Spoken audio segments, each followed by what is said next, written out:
Zaki bamazak. Agar باور کن این نامش چی شیر برینجای جانان شیر برینجای باور که نرخوشون همین شیر برینج چای پیرشکی کلچه چند پول 10 سومون میگه. سلام علیکم بینندگان گرامی. کدموی دکی کار در کار پیش خدمت چی زن باشه چی مرد باشه در همین آدرسو در تماس بروی با کار قبول میکنه. انا همین کافه زمزم زنده و سربلند باشه. شورا جون لبایوجی همه هر سحری ما همین کمپیرک شیرچو میکرد گرسوز میکرد تخ بریان میکرد شیر برینج میکرد. این سحری نسترنش نبود. یک گوبرا مردک خیس ماشین زوادی کم شهر اومدم همین شهر به اوی هم خیلی اوقات ملی سحر خرک هسته خیلی سحری بخری. میدونی چی حاجی؟ یک جرامه دونم کافه زمزم میگن. خای زمزم میگن یوار کغنگی اکو автовокзал در بین автовокзал یوار دار در لب راه پاییزای زمزم میگن завтраки ترکی داره ملی خدمونه داره. با میدونی چیه اون روز من رفتم سکیچکا داره حاجی نرخ ارزون. با ده چیوا آدماش کو همیخی خوبن همیخی خدمت رسانش هموقع خوبی هموقع زوریه که با خوبیش در چیه که تازه هم هم شیر برینج داره شیر برینج تو تمام این همون یعنی زفت همونجا بریم همونجا بریم.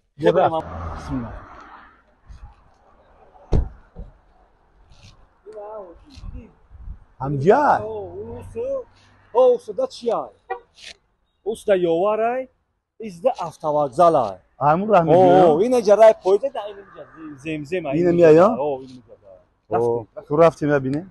بچه نومش نومی زور بوده اینه کی زمزم زمزم نومش بهد نومی پاپولیار نی بوده. شورا جون اینجا توقفگاه هم بوده یعنی سیانکی رویگان بوده سیانکی به پول بوده. ما گفتم کجا همین کافه زمزم کو توقفگاه داره همش با رویگان بوده جای خوب بوده. مقصد مشتبه حضور میمونی آخه ماشین میمونه کو درون نبینه درون نبینه کو چی گفت درون میریم اوقات رو میبینیم. رفتیم. السلام علیکم. خوب هستی چنجی سوزه سلامتیات خوب مبارک شوید. ما امروز این قشلق اوقات سحر ما خورد آمدیم همینجا هستیم سر شیرچو گرسوز تخ بریان این هستن اوقات سبو هستن ان شاء الله با امر خدا همه چی داره اوقات سبو ان شاء الله کو بریم یک به مرا بده.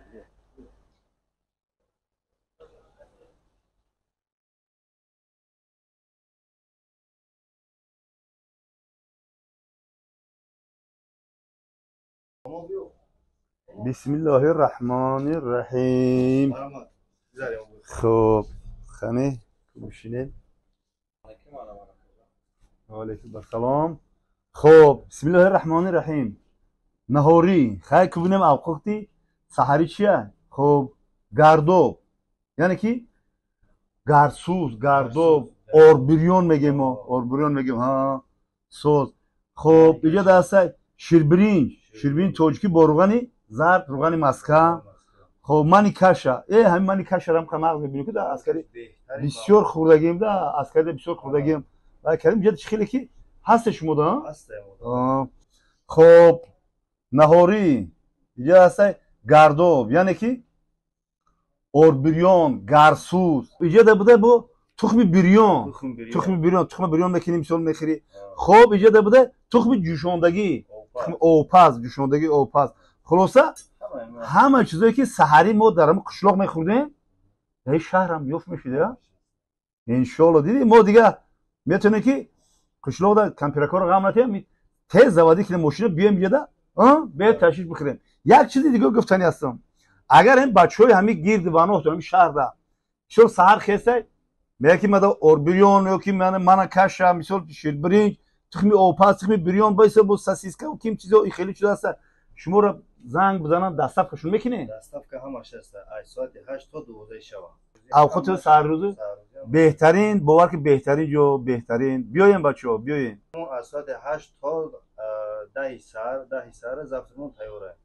الان سحر روز شما میتونید که ساعت 8 راه کشیدین اما آدرس رو میمونیم بیاین به آدرس قطعی اوقات تا 10 سر ай саҳар ай соати 10 усу бо то абета авқоти бо нисфурӯзӣ бо бега хулоса чанд кор мекунад шабона рӯз ҳеч хеле соат чанд то чанд 8 то 12 шава 8 сар мешава авқотмон то 12 шава ай 8 сар то 10:30 завтра дорем ай 10:30 то 8 бегара хуроки нисфурӯзӣ дорем ай 8 бега то 12 шава яъни ужин хулоса агар оштон чӣ хеле ошқа таъриф мекунад ошмон ай ҳама беҳтарин ошмон ҳами гӯш кӯ мо нимрӯзӣ ошхирӣ меем имена ҳамҷо ошхирӣ меем я оши шуморо мебинем кани чӣ хела килоси болои ҳама бобои қам бо скидка дораи нархош 10 сомона як тхими холи 10 сомон нест қати тхим нон дорад чой дорад пирожки дорад пирожки ҳама ҳами 10 сомон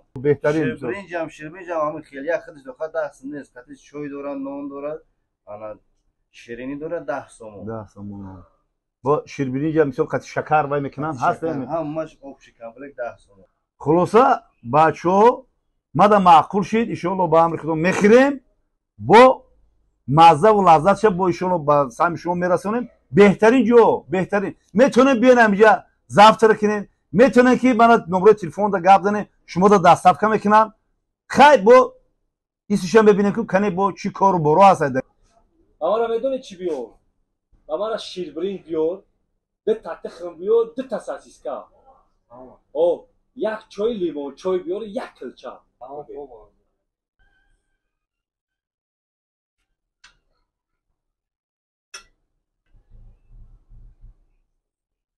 хоб ҳозир авқоти дӯстдоштаи ма саҳар қати ширбиринҷ аст бо равғани зард яъне ки равғани маска мана ба равғани маска меандозем ира хоб баъд мана хел мекоимаш кам кам мана хел ки алдара шавад вақти ширбиринҷ гарм боша хоб тез вай мешавад алдараш мешавад болошда камтар шакар яъне қанд яъне шакар ширин шавад хоб кам кам шакар меандозем хоб баъд ҳамдигариш қати хоб мекоимушем хел мекоимуш чӣ қадар малҳам шава якҷоӣ шава хоб ана ҷураҷон баъд медонӣ чӣ бисмилло гуфта ҳозир мана пирашки яъне ки чагалдаки бо бигимон ира зирабой қати бисёр хушхӯр мешавад зирабой қати хай манам ки одами саҳари мехӯрдагӣ вай мекунам бовар ками одами гушна мефора ки тезтар ракинам мана бисмиллоҳи раҳмони раҳим ба нияти шифо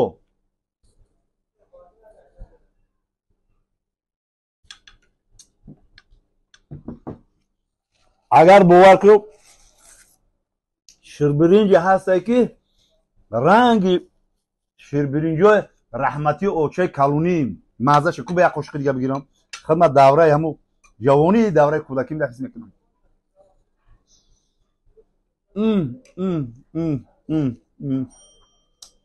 просто ҳамин мегири як қошиқ ку ҳамин хел бамаззае ки бамаззае агар бовар ку ин номуш чӣ ширбиринҷай ҷонон ширбиринҷай бовар ку беҳтарин биёен ҳамиҷа хай завтра ки бамедем ки бобои қанд рост мегуфтед дурӯғ бовар ки ба фикр ман 2 порс мехӯрам бо нархоша бугӯ нархош мана ширбиринҷ мана чой чойаку бест бисмиллоҳи раҳмони раҳим ҳар чизе хӯрдем ба нияти шифо бигӯем ба нияти шифо